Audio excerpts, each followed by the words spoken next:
Dianggap haters, Yulia Balskun tantang Tia Aristia jawab soal efek samping oleh pengguna dietnya. Yulia Balskun yang menarik perhatian belakangan karena mengkritik diet yang dipublish Tia Aristia masih jadi perbincangan hangat. Kritikan yang dilontarkannya ini justru dianggap pihak Tia Aristia sebagai celotehan hater semata. Yulia tak terima dianggap demikian.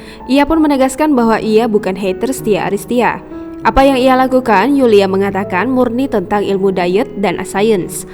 Diungkapkan oleh Yulia lewat Instagramnya melansir dari Lambe Tura pada Sabtu 6 Maret 2021. Dalam kesempatan yang sama, Yulia Balskun menantang Tia Aristia supaya menjawab soal efek samping diet yang dianjurkan sang artis.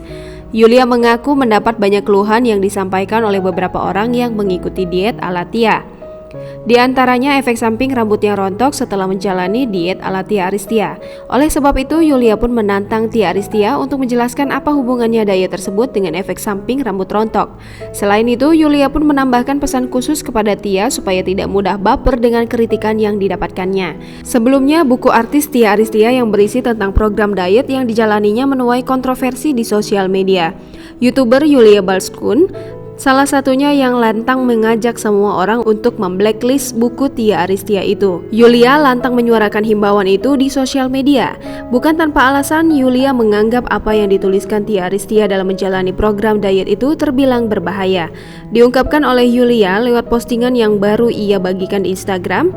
Menurutnya, diet ala Tia merupakan cara ekstrim yang hanya dilakukan oleh orang yang mengalami eating disorders. Yulia mengaku sangat kecewa atas apa yang dituangkan Tia Aristia dalam memberi anjuran diet ke publik tersebut. Menurutnya, cara diet tersebut jelas-jelas sangat tidak aman. Selanjutnya, Yulia Balskun mengatakan pendapatnya ini sudah berdasarkan apa yang ia lihat dalam buku Tia Aristia di Twitter. Dan ia memberikan disclaimer bahwa hal ini hanya pendapatnya sebagai kalangan umum saja.